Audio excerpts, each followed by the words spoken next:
没有走完的路不会是终点，故事的走向是自己选择的坚持。这个故事的开头还算不错，相信过程，相信自己走过的路。那些最激动人心的冒险，从来不是单枪匹马的挑战。 과거는 잊으세요. 내일이 새로운 시작입니다. 내 경기가 새로운 도전입니다. 我们愿意为胜利付出许多代价，改变只是其中之一。 어떤 사람이든 현재에 만족하지 않고 어떠한 사람이든 제자리 걸음을 하지 않는다. 过去的荣耀就存留在记忆中，这一抹红色要照亮未来。 为之付出的心血越多，收获的果实才越甘甜。赛场上的事怎能尽如人意？我只想追求无愧于心。保持微笑，胜利总会专顾你。在尝过赢得一切的滋味之后，你绝对不会甘心做第二名。尖矛和利刃是勇者的武器，也有最坚硬的盾和扬起风帆的大旗。如果翻不过这座山， 他们就听不到你的故事。这个故事的结局将由我们来谱写。为了无悔，为了胜利，为了站在世界这边。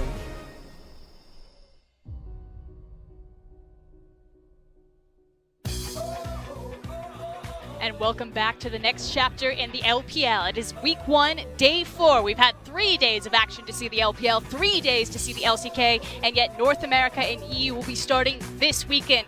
Good evening, NA and EU fans, and welcome, because you are about to watch the best region in the world. And we've got a lineup of games for you tonight. You can see on your screen Suning and Vici filing into their player rooms, getting ready for today's first matchup. I am your host today, doing my best Dash impression. I'm Indiana Frosker in black, and I'm joined by great company and Clement Chu. And Clement, you know, we just came back. It's now Thursday for us, but we had games on Tuesday and Wednesday. I know you're a big Snake fan, and just to recap our viewers at home, what the hell happened to your boys? Because Snake were not looking good on Tuesday. They were no match for my boy Mountain, who came over from the LMS. If you look at the scores right here, OMG took down Snake in an upset 2-1.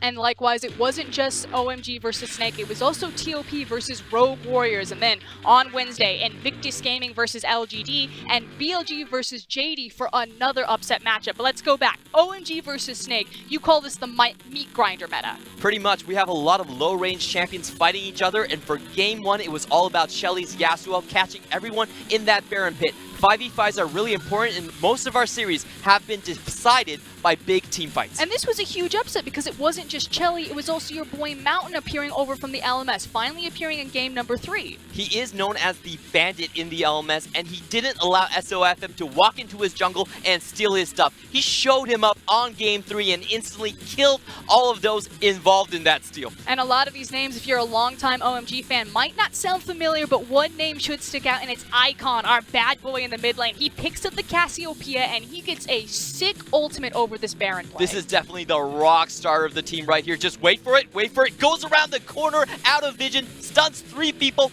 and it's complete lights out for Snake. Yeah, and in the end, of course, it was an upset 2-1. We all predicted Snake to win, but it was OMG. Now on the other side, things went according to plan, and it was Rogue Warriors 2-0ing TOP. Very easy fight for them. Once again, Kahlua in the meat grinder gets a 4-man knockup to finish the series, and SLMZ showing that you can still play AD carries.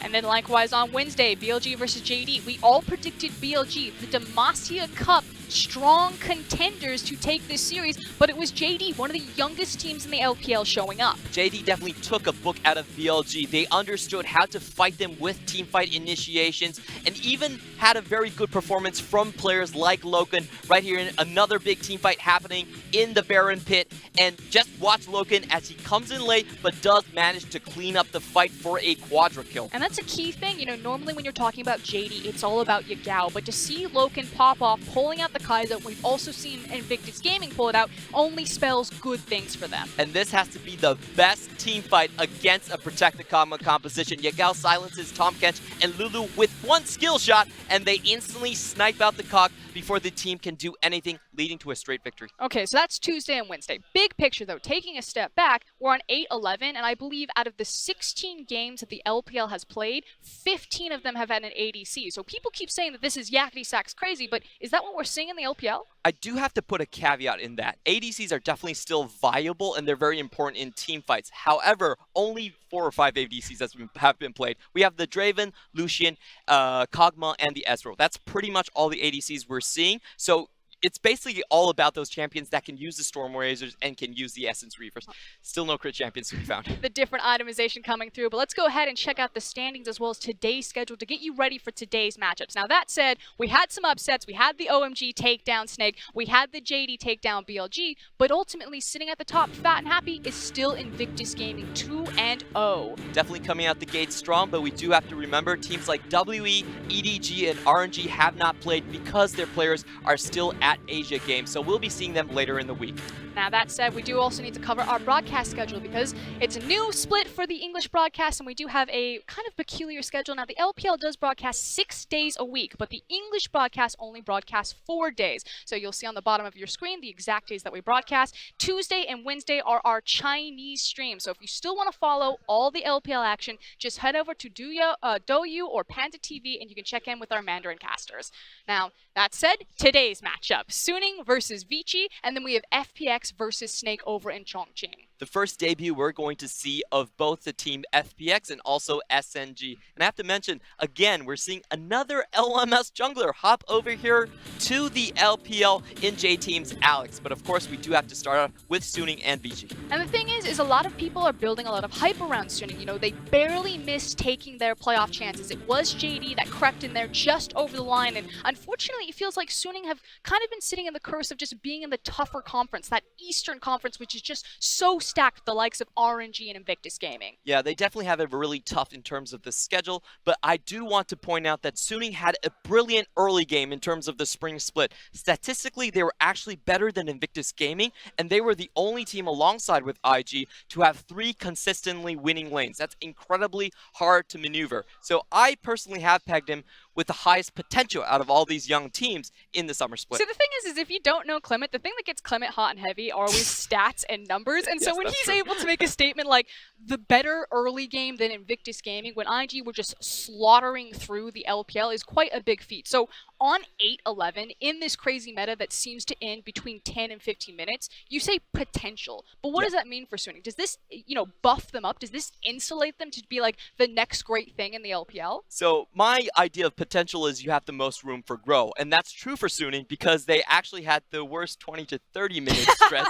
They were kind of known as... I see why they didn't make playoffs. Yeah, they were known as a clown car. They definitely threw a lot. And usually teams think about kills, objectives, and reset. But for Suning, it was kill, kill, kill. So I think they have the easiest problems to fix, and they have a coach to do so. Coach Sim's been around since Season 4, definitely knows the lane swaps, which we've been seeing around very well. So I do have faith in them continue to grow. However, we do have one big question.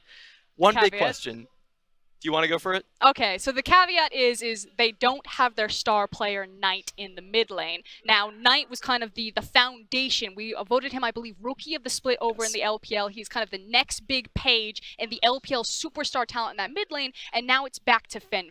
But that said, there is a guy in the top lane that they can rely on. Definitely, and we have to talk about their secondary carry in Xiao. I think this guy is the best Chinese-born bruiser player that we have in the LPL. He has 80% win rate on Camille and 100% win rate on Jax. Incredibly potent, and this is who Suning is looking for to carry them forward. And look at that guy. He knows he's attractive. A little humble brag, a little arm behind the shoulder. Now, you said best Chinese bruiser-born player. Now, am I sensing kind of is he the next God going? Is he going to be the picking up the mantle of Go Going? Is he that type of player? Like, when you say best in lane phase, what does that mean? Like, what are the pieces there that make Xiao such a competitor? Well, I think, first of all, he doesn't actually require that much jungle attention, and he is a player that does go for solo kills quite often, going for those at level 6 and level 7, trying to punish. And of course, joining him will be the rest of the lineup. It's Hacker, Fen, Fury, and Yoon. And again, we're focusing all of our attention right now on Xiao as the big carry, but you can never discount that bottom lane. Across them, though, Vici Gaming.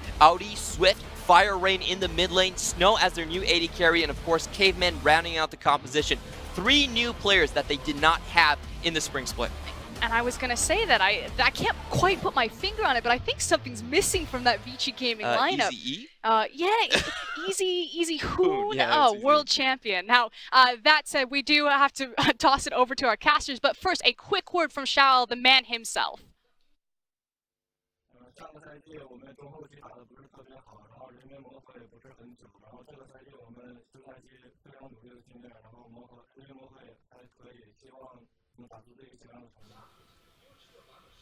Always nice to hear from the Chinese-born Bruiser player there talking about their preparation off-season. I know there has been a lot of preparation all across the board because we have seen quite an interesting meta evolve in the last couple of days, Rusty. Yeah, we certainly have, but let's bring that back to Suning first because this is the first time we will see them play in this crazy meta, and I do like what they're saying in the off-season. They're practicing very hard. They were the 5th place team in their group, just edged out by Jingdong in the last match of the season that they were playing to lose their spot in the playoffs. And they're a team with a lot of potential, like the analyst desk mentioned, and that potential has now had some time to simmer.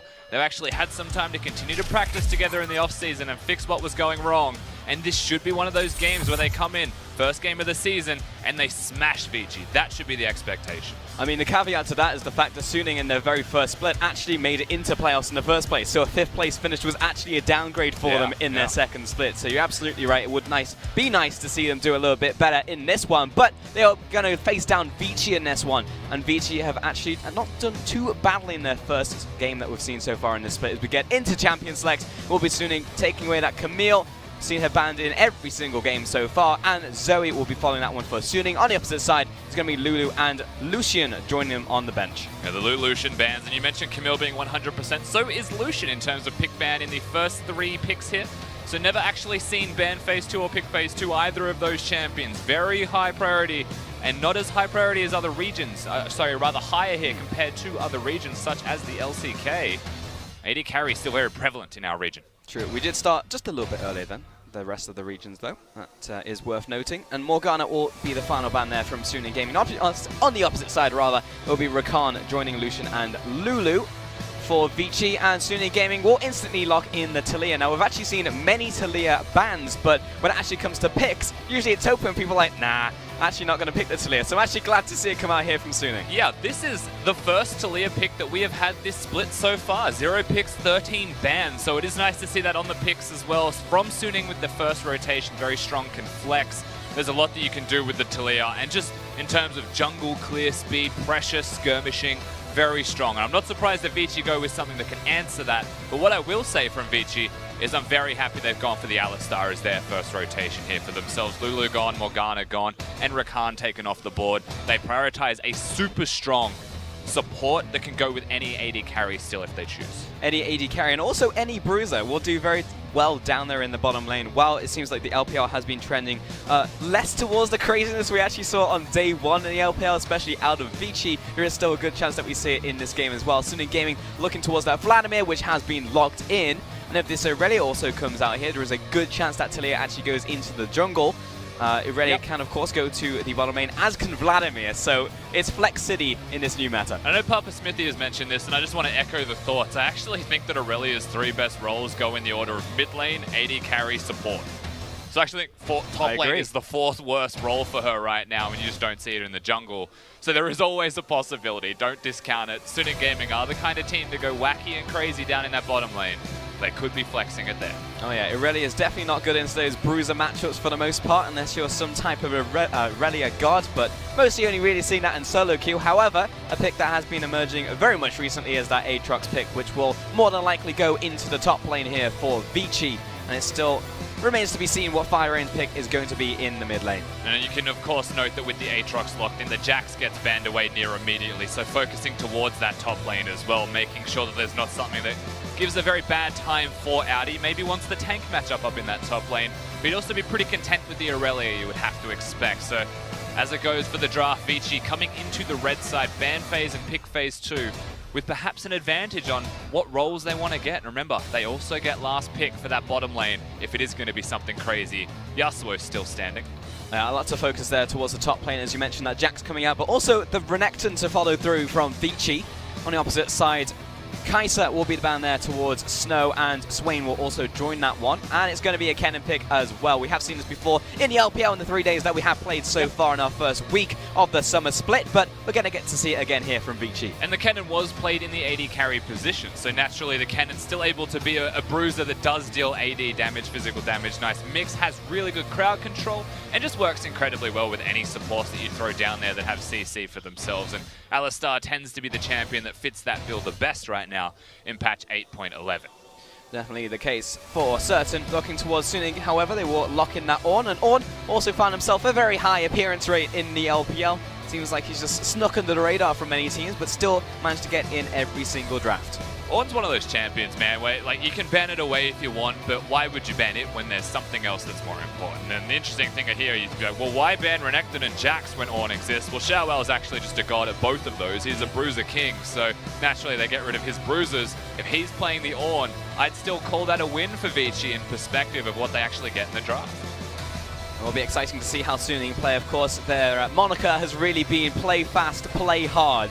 And while the first time we saw Suning, they were a little bit slower, they turned into one of the fastest teams in the entire world in the next split that they played. So take a look at this composition. They have this Tarek, they have the Ornn, they have a lot of picks that like to go forwards and get down and dirty with Vici. And it looks like they've rounded out the composition here, Vici, of a Yasuo going towards the middle lane. They're not going to be flexing that one down into the support role. Kennen very rarely will find himself going mid. You have to rush the Proto Belt. You're weak until you have the Proto Belt finished. So expectations there is that as everyone stands will be where they sit. And that puts us down with a fairly wacky bottom lane from Suning. And unfortunately, these styles of compositions have been very unsuccessful so far in the LPL. They absolutely have, Rusty, though I am very interested to get your take on how Vladimir Tarek will go into Kennen Alistar. I mean, the first thing about it is that Tarek into Kennen will just be super awkward. If he lightning rushes, you can't stun him, but he's not dealing damage, so it's more like a game of chicken in terms of dealing damage. I would still probably rather be the Kennen and the Alistar, just having a range champion down there. Kennen was traditionally one of those picks that can bully out of Vladimir, so not surprised to see that one going down into the bottom lane as an answer to what was assumedly going to be the Vlad. And overall, I actually am not... I'm actually happy, I should say, with that's a rare occurrence, Rusty. With Vici's drafting overall. And I mean, I don't know what to expect from Vici since the start of this split. They've surprised me time and again. Their style is not concrete, and this fluidity in style and the constant learning from them has been interesting to watch so far. And of course, it's only their second set, but the draft, not too bad. I mean, let's be honest here. This Vici is a different team entirely, and I think we have to treat this new Vici as so. We can't really look at Vici as the team of 1,000 cuts or like the Easy Hoon era. It's clearly over. I will say right now I am on struggle street as there is a light flashing in my in our face. All right, I'm going to turn around, Rusty, and that might actually be better for me. All right, so we're about to get into this game, ladies and gentlemen. Luckily, the light is behind the players, and it's only blinding the casters, so they should be fine. It shouldn't hold up our game. As you can see, we're going to take a quick look at the banners as well. Of course, we have got the rest of the comp here from Vici. We mentioned the bottom lane, maybe overall better drafting from them. The strobing is finished, so we can finally see the screens. The Yasuo mid lane, that's the place we're going to have to explore. Last time Vici played Fire Rain, when he played the Yasuo, Vici won. It was 5-1-7 and looked outstanding. Very much the case, as we are just a few moments from the players spawning onto the rift. And of course, I'm going to give it over to the crowd.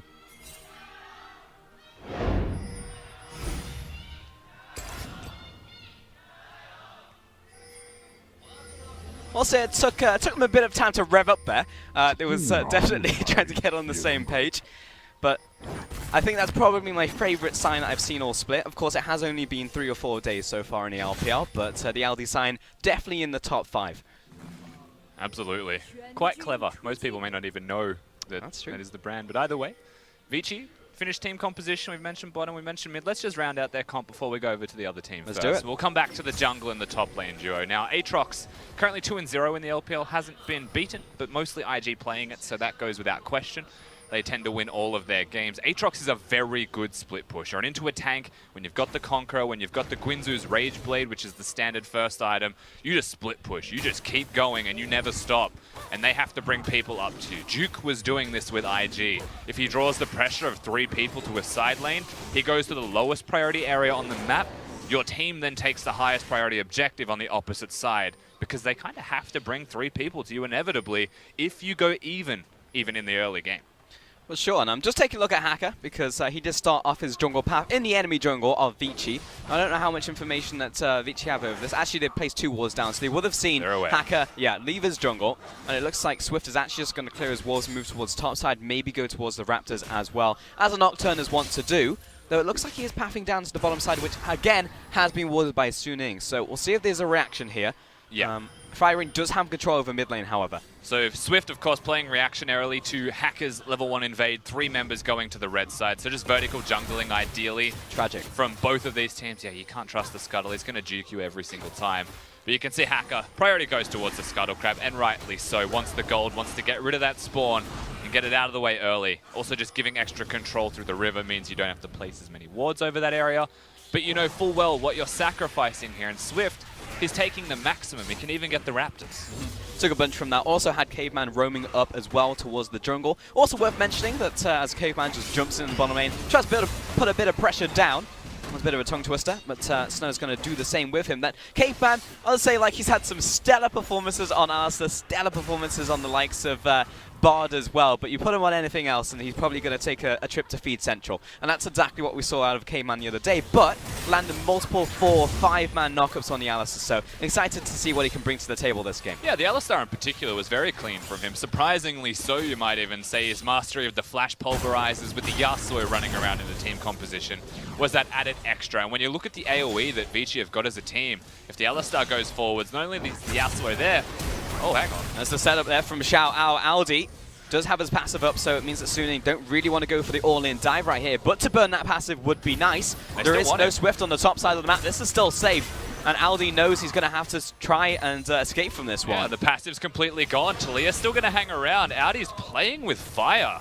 He absolutely is, but it's going to be based on this flick, and he's got the setup from Xiao Ao as well, as easy as like, well set up from Suning. Very clean from Xiao Ao, using the tower as his offensive tool, something that Audi thought was a safe spot to be. Not at all, and Hacker can just hit the flick afterwards. Easy first blood for the side of Suning. Remember, they are the early aggressive team. They take it to you, and getting that first blood, getting it onto Hacker, that accelerates them even more. Oh yeah, the proactiveness from around the 5 minute to 15-minute mark is really what you look towards as the hallmark for Suning Gaming. Also one of the most innovative teams that we also have in the LPL. So a team that in a meta like this, I think would adapt very well, and into a team like Vici, clearly it has resulted in the first blood for them. They thrive in the chaos every single time Suning Gaming. And one thing worth noting whilst he's on your screen, Fen, he's a Kassadin player. Kassadin's gone from the meta, but the mobility's still there with Aurelia, and he's in trouble potentially. Perhaps, though, it looks like he's going to get the kill. 1 versus 2 into Fire Rain. Finished off there by Swipper, had the minion wave advantage. And Vici just doubled down on a risky play. Aldi, he's actually going to jump in. It's the perfect time for Hacker to come in for the counter gank once again. Throws out the pebbles, looking for the flick back, but Xiao Ao taking actually negative damage right now. And Aldi, he'll go down once and most likely going to fall again. We're going to have to try the second time. Does go down, so they get the kill onto Audi. There's no way out for an Aatrox. You know this too well as a top lane player, Pulse, but when an Aatrox goes in, he stays in, and either you 1v2 or you die inevitably. In this case, he'd already gone down. Chooses not to use the flash at all. Just sacrifices himself. He's now going to have to walk back to lane and feel real sorry for himself. But in that middle lane, Fen gets the kill, has the ignite, is able to lock him down. There's just so much mobility, you don't expect the damage. The amount of Q resets you get now is absurd. I mean, really, it's off of the fact that you can clear out a minion wave very quickly in a trade situation as Aurelia, and actually that's also what you want to do. You'll see a lot of good Aurelia players nowadays actually jump to as many minions as possible in a trade, stack up the passive, and then actually be stronger when you queue onto your opponent for the first time. That's what Fen did there in the 1 versus 1, gets the kill onto Fire Rain. Of course, getting those 4 stacks is the most important part that people don't notice about Aurelia when it comes to trade patterns. That is the thing that means you run away, much like when a Yasuo has the Tornado up opposed to just a regular Q. Except this one, not quite tornado levels of visibility. For sure. It's just like, is she yellow? Run away. Here comes the engagement to the bottom lane, though. Swift coming in from behind you, and actually turned around upon Fury. Will step forward into Snow. Yes, he's going to take them down from the cannon right there, but still Suning completely backing away from the play. Very good disengaged champion. Naturally is Yoon on that Taric, working with a Vladimir who is impossible to gank because of the puddle. You could see that Swift, he wants to come in, wants to make something happen, but really he couldn't. So he just went in to give some pressure, perhaps help the bottom lane clear the waves, and then recall, which is not a bad decision in the end. If they're able to get that free recall off, you can see they're farming incredibly well down their Snow. 20 CS ahead. Now the priority that FenFen has in the mid lane is being converted now into the jungle. Yet again, we're seeing Hacker look for this invade onto the red buff. Got to get the smite down. We'll see if Swift is actually able to do the same on the bottom side once more. Try and take the red buff, try and take the Raptors. Because we still have this pushing bottom lane here, Rusty. And the thing is, he's just ticked over to 6. Audi 6, FireRain 6. Snow and Caveman will be getting there. They're about halfway to that as well, so 2 to 3 more waves. He could recall, look towards that red buff because he's got plenty of time. But also, he has the ultimate, so he could choose to go somewhere else on the map, be very unexpected from the side of Suning. They may not know where he is, and he could make those plays happen. I mean, Caveman about to ding 6 right here, so there's a possibility to look for the dive in the bottom lane. Of course, it is also risky if, Vladimir and Atarik also happen to hit level 6, but there is still the opportunity. And you can actually see he's looking towards this mid lane here, looking towards FenFen. It will be based off FenFen moving forwards, though. FireRain's not giving up the ghost. He's going to push in this wave. Double wards go down. And you'll notice in terms of player tendencies, FenFen has actually been taking a lot of the tornadoes to clear waves. He's not afraid of it. He's actually taunting FireRain to come in. But with a Nocturne not being spotted, it's very safe from FenFen actually to not get hit by it. Just sit back, let it push towards him, and casually work towards... Oh no. Swift just saw it then. He knows that it's reset. He doesn't know that Hacker's smited. Yeah, he doesn't know that Hacker's smited, but Hacker's not here. So it's a free red buff. That's tragic. That is disastrous. That was at maybe, I think it was like 48 HP. I'm not sure how low it went, but it was very low. Hacker going to be kicking himself over that one as the reset came in. Though he'll level 6 actually and go top straight lane. towards the top lane. Yeah, this is very quick. So I don't know if Audi is necessarily aware of this. He's looking for the recall. Audi is thinks he's outside of vision. In the worst position possible. He's not in the bush. He doesn't have a ward, and the ward spots him. Hacker could just walk up and be invisible. That's where he was recalling. But he has the flash, he has the jump, he may still get out. Here it is, bisecting lines, and Audi's going to face plant right into that Talia wall, has no passive. And Xiao will chime in with the assist as Hacker picks up the kill. And again, doesn't flash to safety. This is the second gank where Audi's had it available, chooses not to use it, and just inevitably falls down. Makes you wonder what he's really looking for. Did he just not expect the knockup from Xiao onto the Talia wall? It's a great combo that they use very effectively. And credit to them, once again, they're picking on the Aatrox. They know that if he gets ahead, even if he stays even, then things look very dire for their execution in the mid and late stages of this game. And they've got a very big Talia now as a result of that focus. I mean, if you look at mentality here from Audi, the first couple flashes of not going for them makes sense. It's like, well, I'm screwed anyway, I'm not going to burn the summoner. Meanwhile, in the bottom lane, Snow's just going to sidestep that one. And on the third one, I would say maybe Audi could have just burnt the flash right there. But he knows he's 0 through. We're looking towards this gank in the mid lane. Caveman arrives, and FenFen is going to respectfully burn his flash. A very safe flash there from FenFen, and rightly so. There was a chance that FireRain was actually going to... He was trying to bait the flash earlier. He didn't use the whirling Q to actually get the knock up and follow with the Alistar. Wanted the flash out to follow up, then the dive was on, but still very well executed in the mind games. Speaking of mind games, just off there in the bottom lane. Yeah, very, very close. You could say it was reaction, you could say it was accident, say it was happenstance, but either way, Snow is out of there, and Hacker going to spend the time just to push in this minion wave alongside his bottom lane. Fury's going to get himself a nice 75 gold off the back of that cannon minion as well. It should just be a wave push and recall, just letting this wave reset here towards Vici. But if we just take stock for a second, Suning are actually doing very well for themselves. 4 kills to 1. Vici do have Dragon over them, but around a 2,000 gold advantage at the 10-minute mark is nice to see. As the state of this game is actually concerned, moving through the rest of it, a lot of the gold, a lot of the income and damage is actually on the jungle position here of Suning Gaming. So that means they could go anywhere on the map. If he wants to come back top lane, he absolutely can. If he wants to look towards invading with his team, he's got the Ornhorn as well for range. So they'll be able to get a really nice 2v2 skirmish off. The risk is constantly going to be the 3 people in the mid and bottom side of the map. If a Kennen, Yasuo, and Alistar all get to wombo together, then things look so right for Vici, and if they can execute on that appropriately. The risk there is that Swift tries to try and get over Pebbles to get to the Talia. They've got an Aatrox that's super behind, so lacking in damage. And they've only got one tank that isn't a tank. Not until level 11, not until the Alistar has 2 points in the ultimate. Now, at this point in the game, we're 11 minutes in, and I'm looking towards Swift, who hasn't used his ult just yet. You see him pathing towards his mid lane, and you know, while he got a very good counter at the very start of the game, Hacker has generally been the one who's been much more proactive.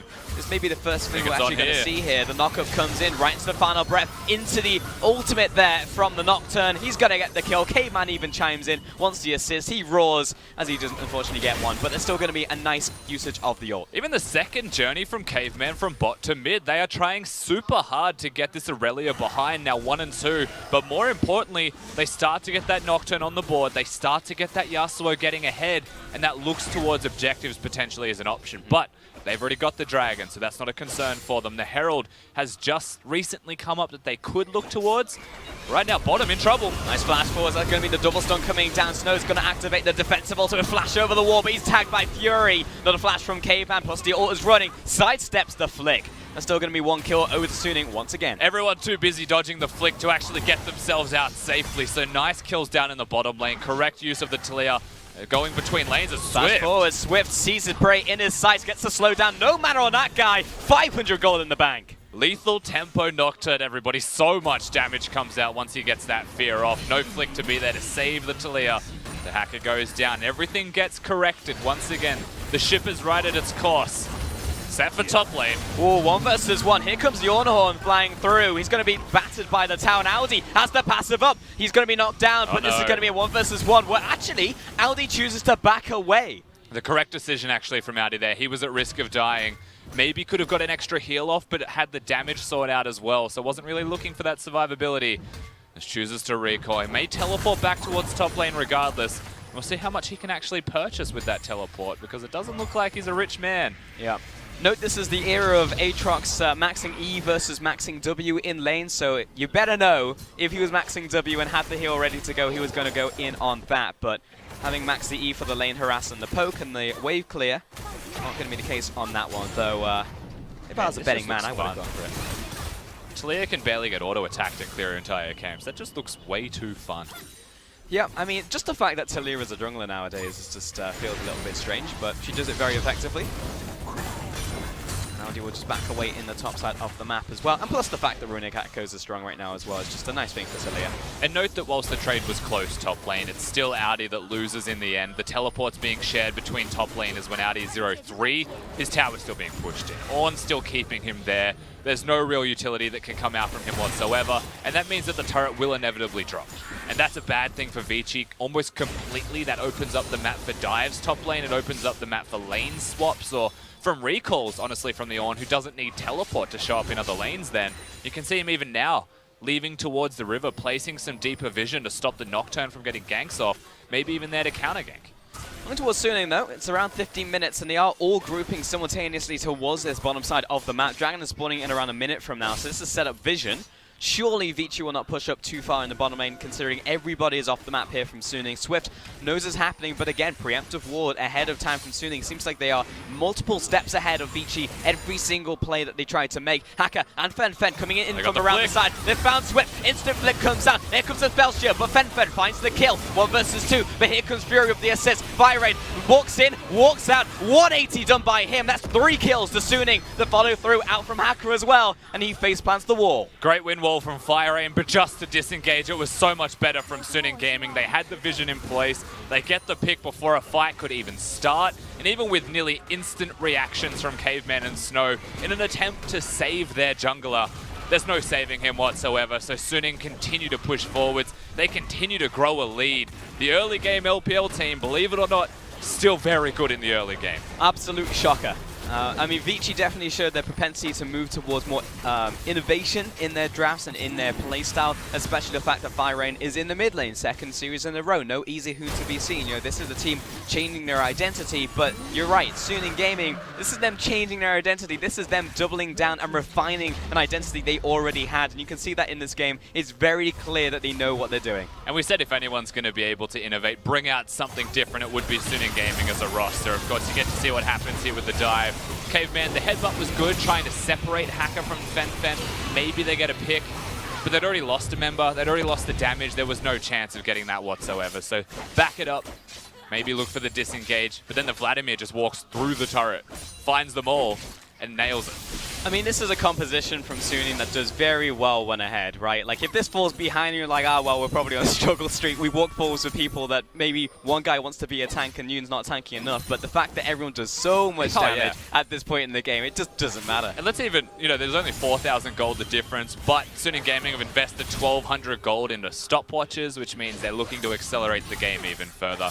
You get that stopwatch, you're diving. They're absolutely going to look towards doing that. Vladimir with the turret reset already from having the Sanguine pool available. Their next step, top lane outer turret, mid lane outer turret, Rift Herald are the 3 places you would be looking towards after they reset bottom wave, and you can see them already starting the group.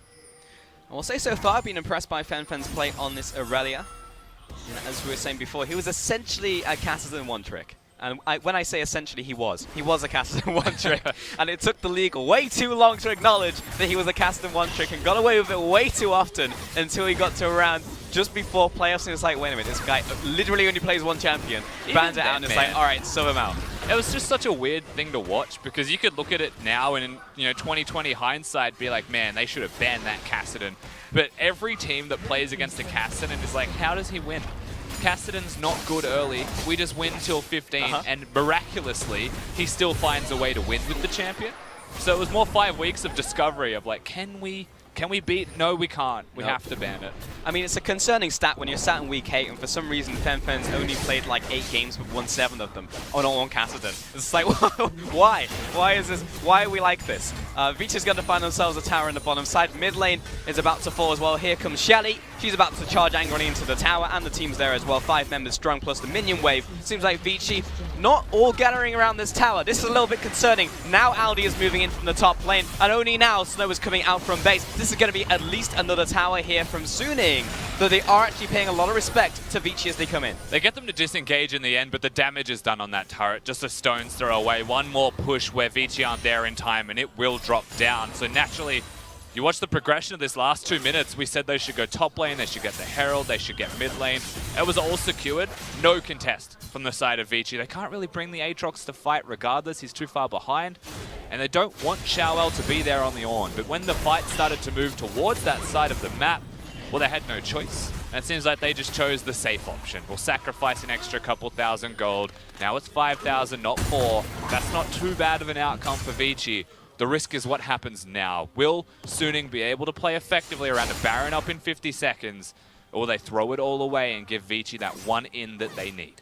I mean, ultimately, this is a very much a fragile carry composition from Vici, right? If they get a couple kills, you saw early, Swift gets 2 under his belt. He starts dealing a lot of damage. He's got himself the Duskblade of Drakthar. He's also got himself the Warriors Enchant. He'll blast any squishy on the team. Unfortunately, everyone else in that team not doing so hot. And as a carry composition, if you're squishy and the enemy team has a tank, good luck in esports. You're going to have to try and find a good opportunity for yourself, otherwise you're just going to continue to lose. And good luck in Zonya's Swift. Yep. You can't go for the Talia anymore. The Vladimir is just a pipe dream for him as well. Not a chance of killing that one. You have to go towards the Aurelia, perhaps. You could try and pick on the Taric before he gets the ultimate off, but neither of those are ideal. Aurelia is going towards armor, building tanky, and Swift, more of the lethality builder.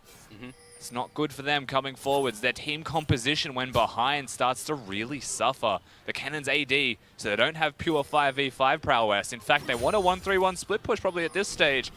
But you try and split push against Suning's composition, they're just going to dive you. I mean, to expand on that point, Rusty, it's like, really, who do you focus? Who do you hit? You're right, because Aurelia, if you want to fight Aurelia, you fight her between the phases of level 6 to level 13, because her second max ability is W. So at this point, she's just going to sit there and W and laugh at you. You can't look at the jungle now because too much gold in the bank. Picked up the Zonya's Hourglass. Bottom lane, Sanguine Pool. Bottom lane, also Taric with an ultimate, and top lane's a tank. So it's a catch-22 5 ways. What do you do against this comp? It means you actually need Caveman or Snow to engage. There's such a heavy reliance on the rest of your team engaging, and that doesn't sound like a Vici thing.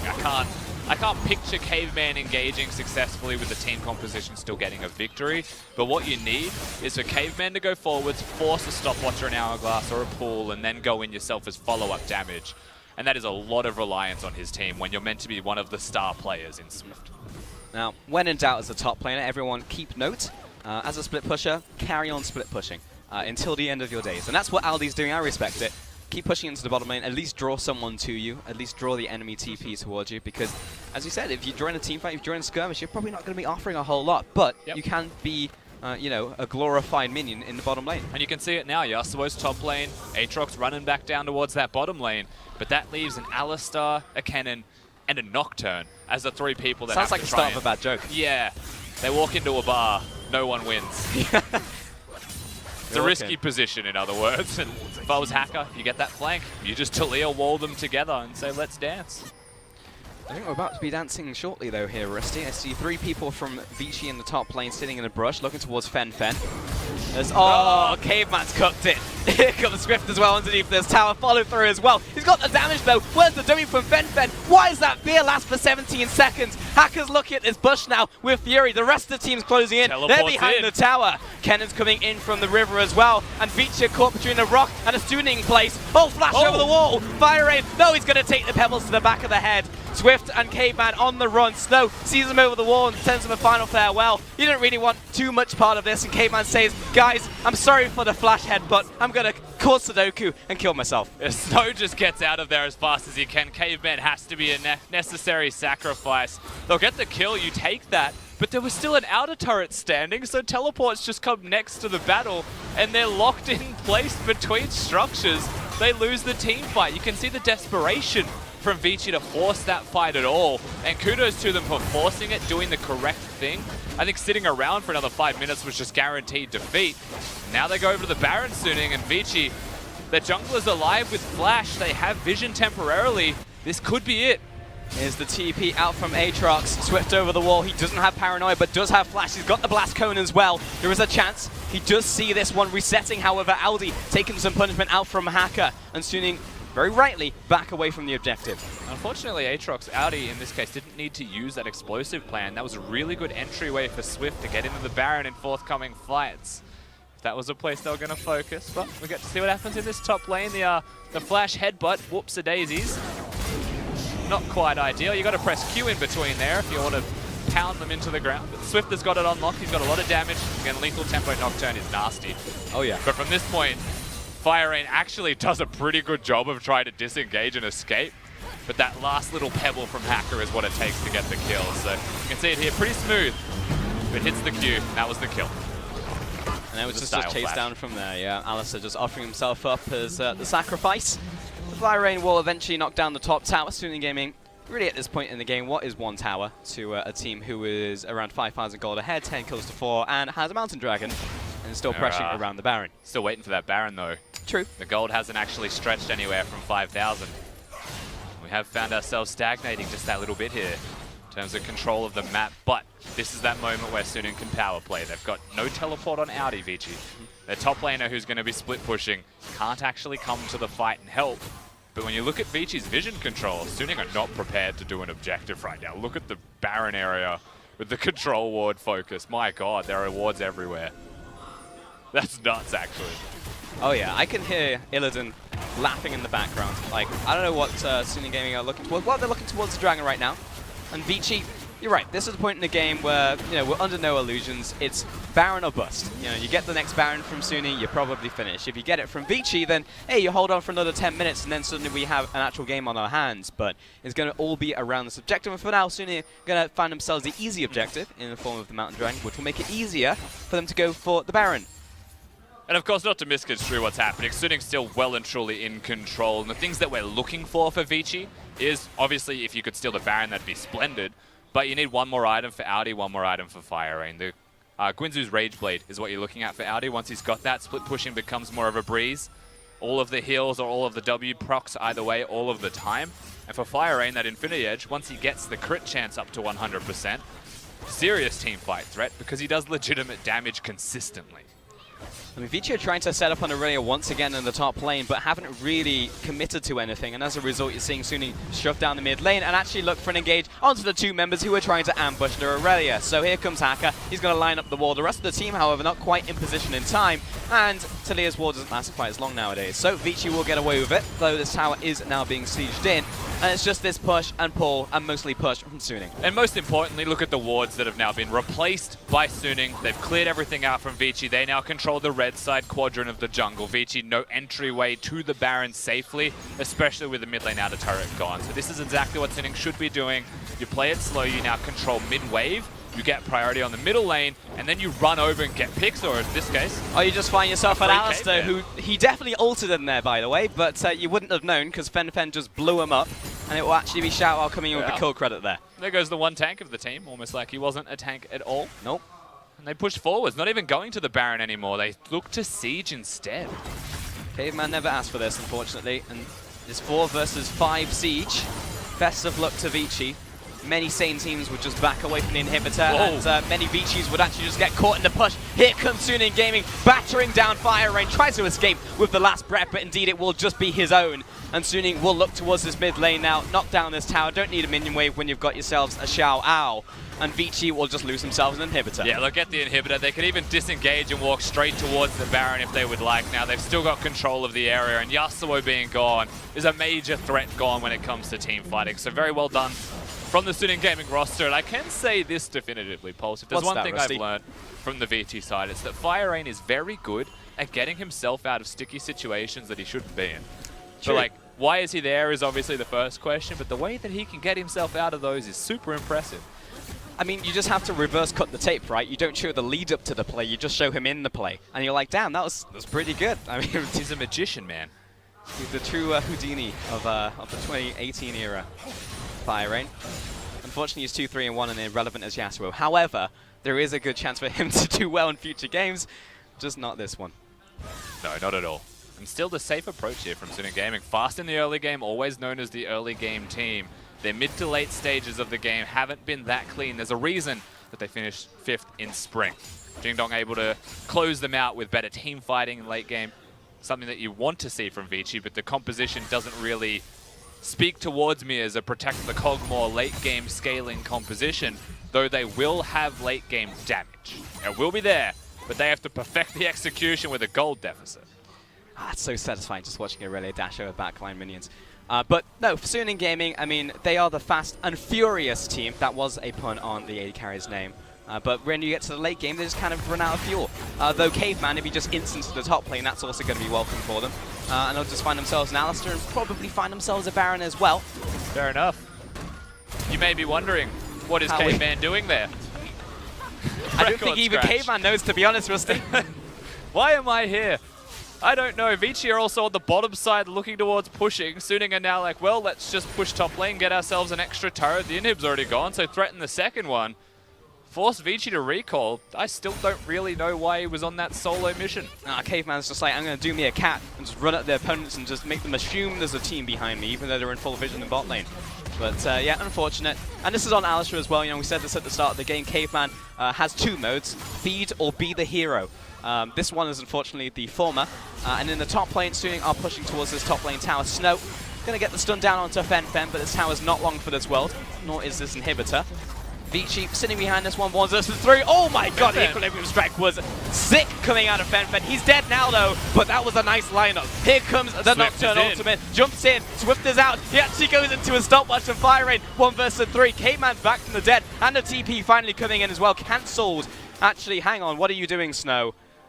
I'm not going to comment on that until this chase is done. Fire Rain chasing after Hacker, lining up the stun right there, and Caveman actually reconsidering his choices there, backing away. Alright, that's the moment you call it quits, but Fury somehow kills Caveman again. There must be greener pastures over on the Suning side of the fence because he is feeding relentlessly. Just dies one more time, so Vici just going to recall after what was a great little comeback there in that fight. It's really breaking my heart to watch Caveman right now. He doesn't intend this to happen, it's just happening. All right, Aldi, this is ambitious considering Shower hasn't taken any damage yet. Best of luck to you. Yeah, it's a Thorn Mail. I feel like I've seen this one in Game of Thrones before. It's hurting, not helping. Oh, he still wants it. Here comes the champ. Knocks against the wall, and he's dead. Unfortunate. Yun just chimes in there for the assist as well. I respect it, but should have left it mano a mano, the 1 versus 1. They are erupting the map into chaos to try and prevent Suning from staying clear-minded. They haven't gone towards the Baron yet. Still a bit scary for them as a prospect when Vici just keep throwing themselves at you elsewhere on the map. There was still a promising little fight on the top side. We do have to give some credit once again to Vici's team fighting, particularly Fire Rain, because he windwalled Fen's Aurelia ultimate. That was the saving grace of Snow, gave them the kills. But then, of course, where there is good, there was followed up promptly by the not so good, unfortunately, from them.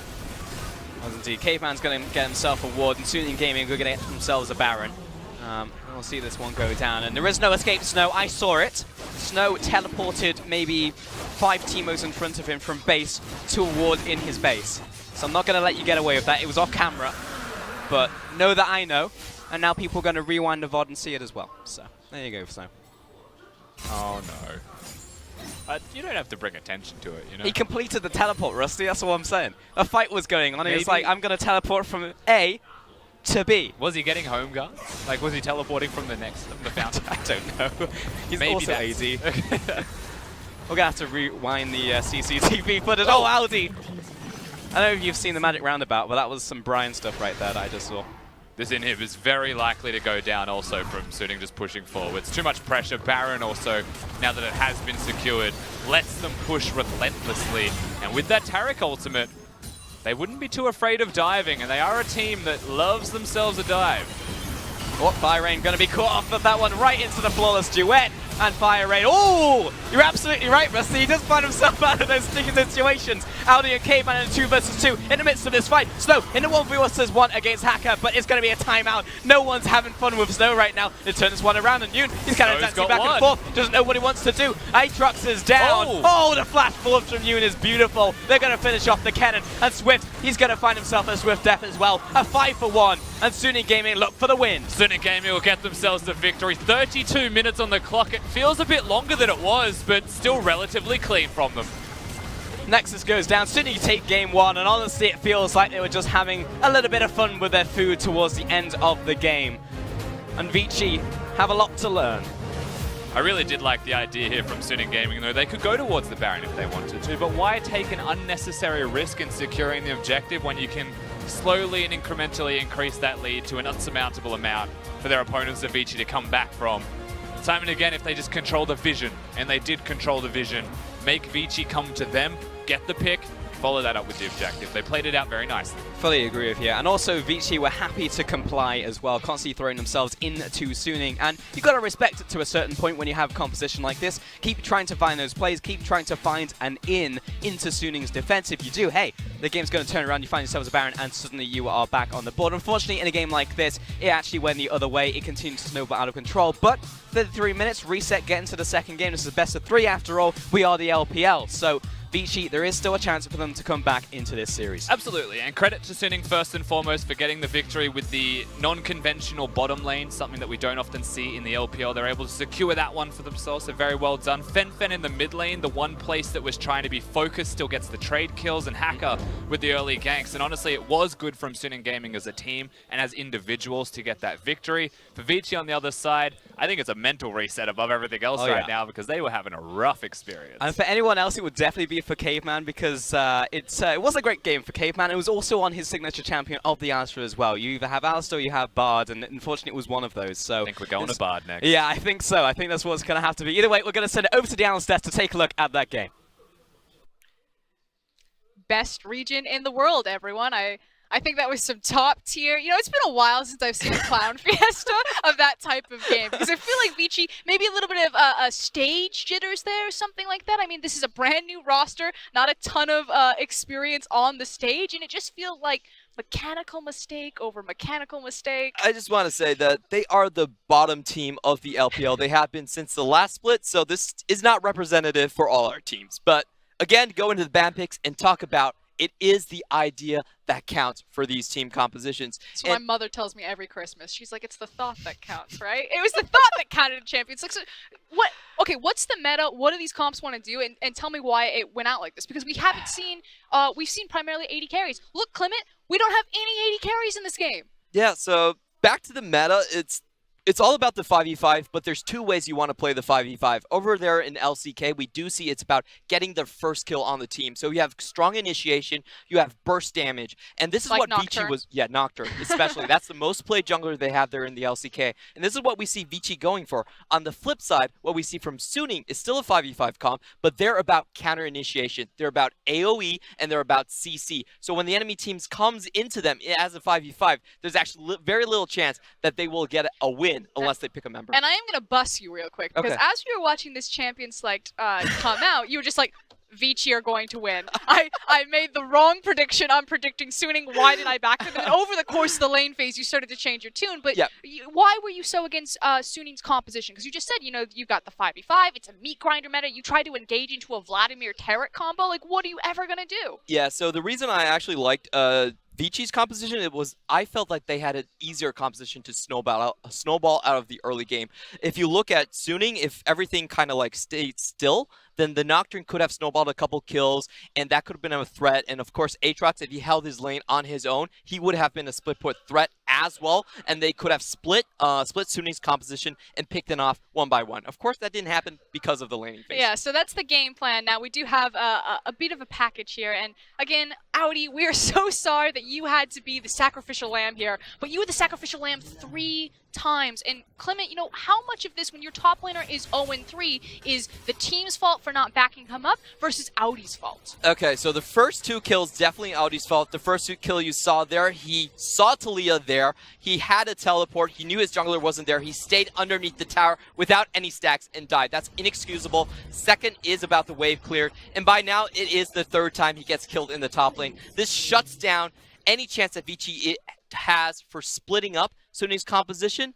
But I will say, after the first 2 kills, you could kind of see it in Swift. He wasn't going to top lane anymore. He was like, I'm kind of giving this up, and I do put a little bit of blame on Swift for that, because you do need to play towards your win conditions in the end. I think my favorite moment of Swift was when they were taking the, or Suning were on the Baron. Caveman was behind Baron Pit, placing the ward, and you're like, Swift's, the Nocturne's gonna fly in, he's gonna get the steal, and then you check the map, and Swift is literally doing blue buff, and his mid laner doesn't even look at it. He's like, I know, Yeah, so it doesn't need blue. Yeah, so it doesn't need blue. That's if he was that's in a fair Nivea, play. he wasn't getting that blue buff. Like, let's just be clear. That's true. But that's it. We did get to see an opportunity when Swift did make plays on the Nocturne. It happened up into the top lane. Caveman unfortunately had a bit of a blunder there, but you were talking about, you know, what Vici's composition wants to do, and here it is. This is what they wanted to do, was catch someone out and snowball the 5v4. Unfortunately, on the execution, as you all saw there, Caveman actually missed the WQ combo, and we were just kind of laughing at this point because it was a really dire situation, and it's just awkward. They're trapped. It's just awkward. And the thing is if they had gotten that combo off correctly, you know, that's the difference between CC locking and killing someone before you're behind the tower, and then possibly you snowball that into a Baron control, maybe that pick snowballs into something else. Like, Vici did have windows where they could have gotten back into that game. Definitely. If they were ahead, that composition has actually worked wonders, and we've seen it in the LCK so many times. It's not an out-of-the-meta pick. It's completely normal. They just need to survive the laning phase in an okay fashion. Okay, well, that said, Vici do need to survive the laning phase, but they will have another opportunity to do that. It is a best of 3. We're going to go to a quick break, and then we're going to come back for game number 2, Suning versus Vici.